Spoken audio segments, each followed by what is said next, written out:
최근 제가 영상에서 최강욱 열린민주당 대표한테 문재인 대통령께서 전화를 건 내용을 전해드렸습니다. 약 7분 동안 중요한 전화통화를 했다고 알려졌는데요. 어떤 내용으로 전화를 했는지 다시 한번 전해드릴 예정이고요. 또 왜 전화를 했는가 이거에 대해서 짤막하게 공유드리겠습니다. 더브리핑에 고일석 대표님의 글을 참고해서 말씀드리겠습니다.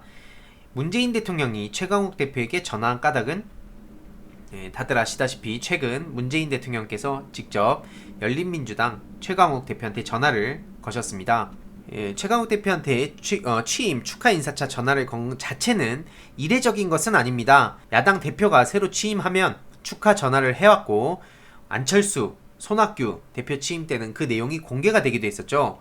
그런데 중요한 것은 지금까지 공개된 야당 대표 취임 축하 전화 내용이 대부분 의례적이거나 덕담 수준이었다면 이번에 최강욱 대표와의 통화에선 매우 구체적이고 직접적인 내용을 언급한 것으로 이건 굉장히 이례적이라는 그런 내용이죠.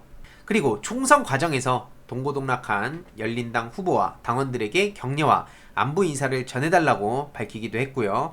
또 서로 위하고 협력하는 과정이 참 보기 좋았다고 언급한 것은 다른 정당 대표들에 대한 축하 전화에선 찾아볼 수 없는 내용이었습니다. 그래서 이런 문재인 대통령의 세심한 배려를 표시한 것이나 마찬가지고요.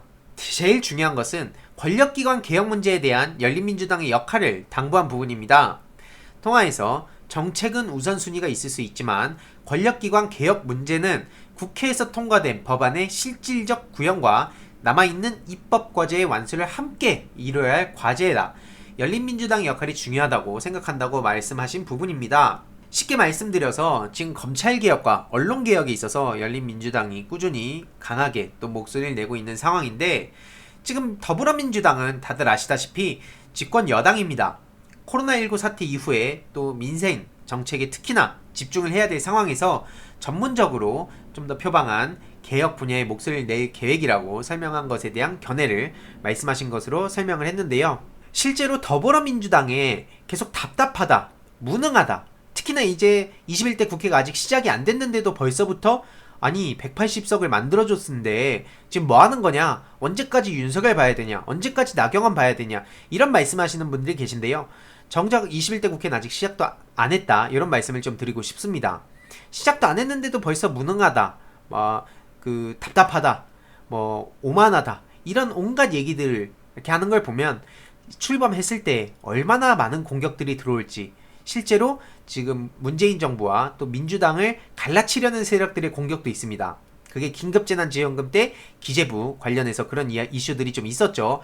중요한 것은 뭐냐면 이 문재인 정부와 민주당 그걸 계속 가르려는 세력들에 대한 수비도 굉장히 중요하고요. 더 나아가서 더불어민주당이 답답하다고 할 수 있지만 문재인 정부도 그렇고 민주당도 그렇고 법과 원칙대로 정도를 걸으려고 최선을 다하고 있습니다. 특히나 슈퍼 여당이 탄생한 만큼 굉장히 정도를 걷고 또 그러다 보면 개혁 과제들도 중요하지만 또 민생을 놓친다는 공격을 받을 수 있기 때문에 굉장히 신중하게, 몸집이 큰 만큼 신중하게 움직일 수밖에 없는 게 더불어민주당입니다.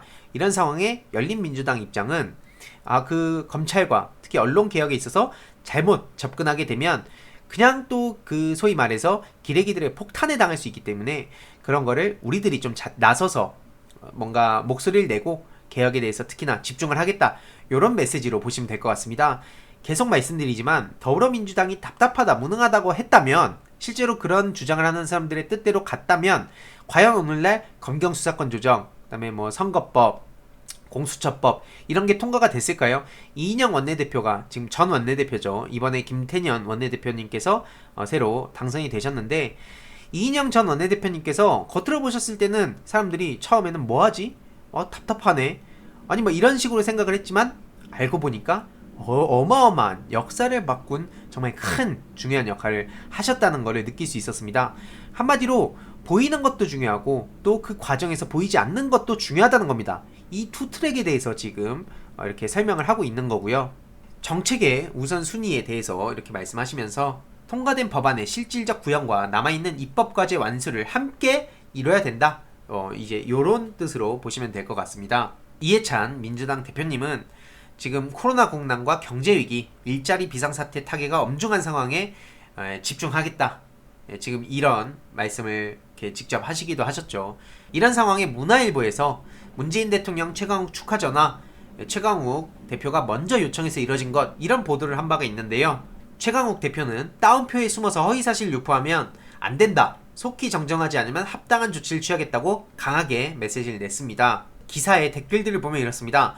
오보를 아직도 올려놓고 있네, 참 한심하구나, 최강욱 대표가 정정 요청했는데 니들 기레기들 어찌하나 보자, 이런 식으로 강하게 비판을 하고 있고요. 손우성, 민병기 기자, 니들 기사 정정 안 하니, 이런 식으로 강하게 비판하는 네티즌들이 또 이어지고 있습니다. 또 게다가 사설로 피고 최강욱 격려한 문 대통령, 검찰 재판부 압박하나, 요런 내용이 또 문화일보에서 나오기도 했는데요. IM피터 임병도 기자님의 내용을 참고해서 말씀을 드리면, 앞서서도 제가 말씀드렸지만 대통령의 축하 전화는 늘 있었던 일입니다.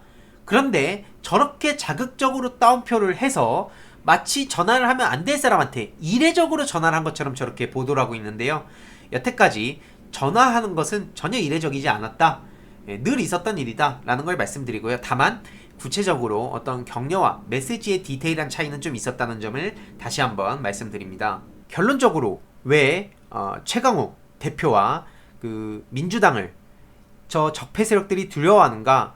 윤석열 검찰청장과 윤석열 패거리, 그리고 나경원을 비롯한 그 기득권 세력들은 공수처 출범과 그리고 국민들의 인식 변화가 가장 무서운 겁니다. 그렇지만 시대의 변화를 그 누구도 막을 수 없다고 전 생각을 하고요. 그렇기 때문에 이런 내용들을 언론이 여전히 정신을 못 차리고 있는데, 이제 그 검찰개혁 발맞춰서 언론이 저렇게 말도 안 되는 짓을 하는 것까지도 박제를 하고, 심지어 기자들의 이름까지도 이제는 박제를 해서 이들이 정말 말도 안 되는 기사를 쓰면 그걸 박제해두고, 또 좋은 기사를 쓰는 사람들이 있으면 그거에 대해서 우리가 조회도 하고 또 꾸준히 알리고 퍼나르고, 그렇게 되면 결국에는 기자들도 이거에 따라다닐 수밖에 없다는 생각이 듭니다. 그래서 이거에 대한 내용도 추후에 더 자세하게 말씀을 드릴 예정인데요.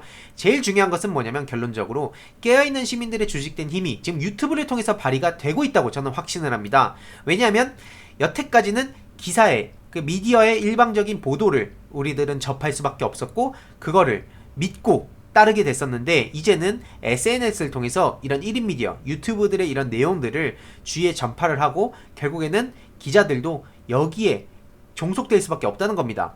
결국엔 본인들의 조회수가, 한마디로 그 상품이 팔리지 않으면 그 상품을 팔기 위해서 어떻게든 조회수를 얻기 위해서 막 자극적으로도 해보고 막 공격도 해보고 했는데, 그런 방법들이 이제는 안 먹히고 무너지고 있다는 것이죠.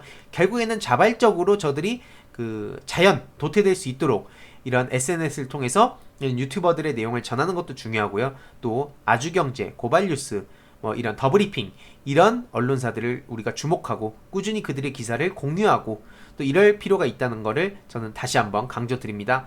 아무튼 중요한 것은 최강욱 대표가 검찰개혁 이렇게 꾸준히 주장하고 있는 점에 대해서 정말 많은 국민들이 공감을 하고 있고요.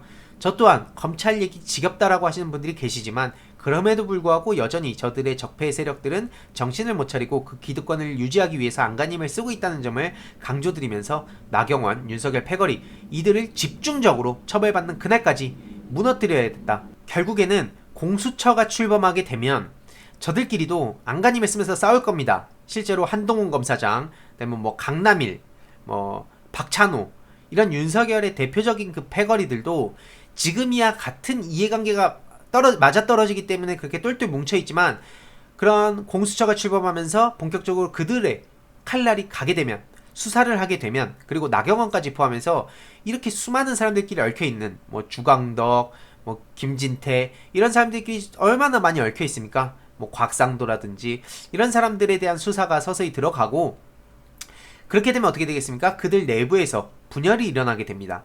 이 분열이 일어난다는 것은 서로 책임을 회피하고 나는 잘못 없다. 실제로 이게 내 비셜이 아닌 게, 박형철 그 전 반부패 비서관도 재판 과정에서 전혀 다른 얘기를 해서 갑자기 엉뚱하게 사건을 만들지 않았습니까?